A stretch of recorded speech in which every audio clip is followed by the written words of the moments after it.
The Democrat Party is having a full-blown identity crisis as a growing fight over the party's socialist wing threatens to doom their midterm hopes. The old guard just can't decide whether to bring the far left into the big tent or kick them to the curb. Watch. Get rid of the border, don't, defund the Pentagon. That means those things don't make sense. I would rather be in that big tent in the majority than be a smaller party that is stuck forever in the minority. These people are too hard-headed to know that they're not popular. We're still on one team, and we have to take back control of the House and the Senate. And it's no wonder they can't pick a side. 1 in 3 Democrats now consider themselves Democratic socialists. But some far-left candidates know their agenda is a tough sell outside the liberal bubble and want moderates to forget all about their most radical positions. It's going to be very easy for people to put up on the board and say, you said abolish the Senate, defund the police, abolish the police. And why should they not believe that you would want to do that you would try to do that if you became governor? I believe that people can evolve. We meet Trump voters from previous elections who now would like to vote for me, who have a sign in their yard. So who needs to evolve, the voter or you? The governor cannot defund the police, and I won't defund the police. All right, before we get the input from the resident Democrat at the table, Joey, weigh in with your thoughts on this. Yeah, so there's a lot to unpack. I liked what Adam Schiff said. He said, are they willing to do bold things to make the economy work and bring down costs? If they are, I don't care what they call themselves. I'm paraphrasing now. They have a place in the Democrat Party. It's like, the Nazis were willing to do bold things. The Confederates were willing to do bold things. So anybody willing to do bold things and buck the current government because you don't think it works for you, you've got a place in the Democrat Party. At some point, you got to stand for something. And socialism, hopefully, isn't the thing you're standing for. Trump is bad is the banner, right? That's what the tent says. They're throwing it over anyone who will believe or listen or entertain to Trump is bad. But what are the principles that they actually believe in when it comes to how this system of government should work and how this economy should work? Because socialism butts up against almost everything that is American. Socialism is the belief that security with limitations, with big limitations, is better than freedom and the ability to fail. That's not American in any way, shape, or form. You're selling these kids, and we want to say kids. I don't know how old she is, or I'm thinking of my son who's 16 and has learned, or 17 now, and has learned better in the last year that we've had a chance to talk. But you're selling these afraid young Americans who think that they can't make it. They're like, well, our grandparents were able to buy a house for $50,000 and only have one job in their households. Like, yeah, they were also washing their clothes on a wash pan and growing their food. Like, things change. You have a lot more time on your hands. Maybe 2 jobs isn't a terrible thing because you don't have to spend half the time you have on this earth just to be able to live, just to be able to have food and prep it and have clothes and sew things back together. The whole life experience has changed.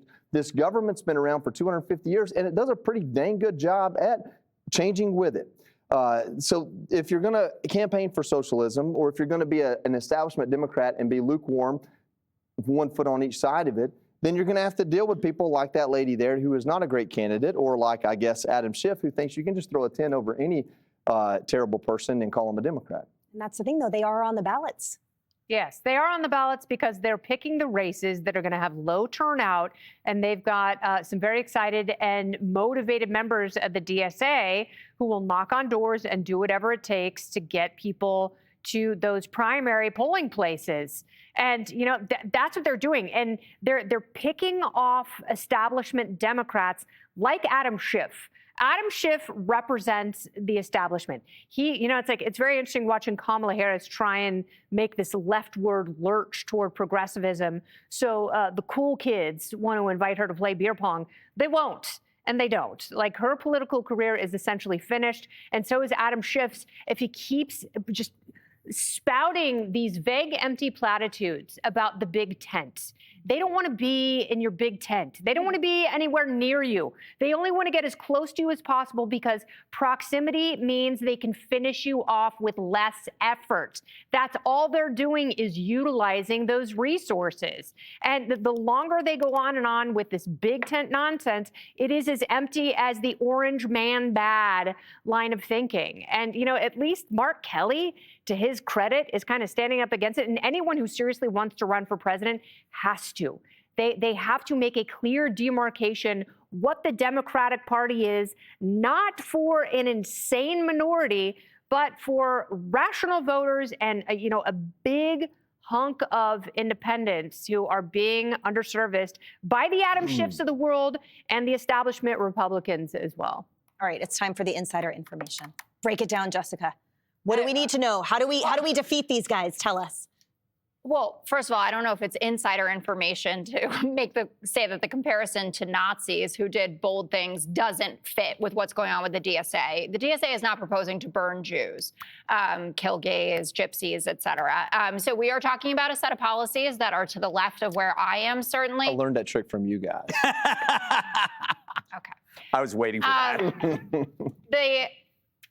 We are definitely having an identity crisis or a series of headaches, and in very important states. Wisconsin, Michigan, they're swing states.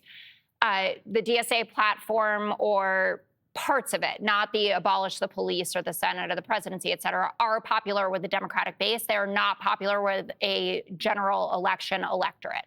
And we're going to have to deal with that. But the idea that we are the only ones who are having a headache at this moment is so ludicrous. The Democratic Party is so nuts. How do we have this series of polls from yesterday from Fox on the Senate? Jon Ossoff is up 13 points. You're a Georgia guy. What Must is be wrong all with that makeup he's Mike paying Collins? for? Don't diss that glow up. He looks great. North Carolina, Roy Cooper's up 8. Ohio, Sherrod Brown up 8. Oh, sorry, Roy Cooper's up 9. Iowa, Josh Turek up 4. In Texas, Tallarico up 3. And Greg Abbott, who will be on the ballot, is only up 1 in our most recent polls. Now, you might say, oh, there's no way that Texas is ever going to go blue, et cetera. Maybe it would go a little bit purple because the Republicans haven't been delivering, because cost of living is too high, because they don't have decent health care. And they did have health care. They needed those ACA subsidies that the Republicans voted against. So, yeah. We got to clean up our side of the street, but I don't know how any Republican is sitting there thinking that they're in good position when you're looking at these numbers right now. And those, by the way, are centrist, normie Democrats. Every single one that I named is not running on the DSA platform. They are running on fixing your cost of living, cleaning up the corruption, making sure that you have health care. Okay, so very quickly, Tallarico is outspending Paxton by 1,000-fold. And he's only up 3 points. In Texas. Yes. If the Paxton campaign wakes up. State. I know Paxton, and I brought this up yesterday, Paxton has only spent $29,000 on TV ads. And Tallarico, $3 million. I can't wait for the ads of him and his mistress in the getaway car. I mean, he has nothing to say. That's the point. If he's only up by 3 points and he's outspending his opponent that much, when the RNC wakes up and starts forcing him to buy some TV time, I think that might reverse a little bit. Well, I don't think we are in a good position. I think it's frightening. But the ad, the concept that the campaign ad of him in a car with his mistress somehow is on the same level as a photo of a burning synagogue or a seized apartment here in New York City. I mean, the whole point is these socialists, they're not Democratic, so the socialists are standing for frightening things, and they are winning, and they're up in points. So that is frightening because they're holding Democratic slots on the ballot, and they are getting somewhere. Be sure to like and subscribe for all the Fox News latest on YouTube, and catch full shows streaming now on Fox One.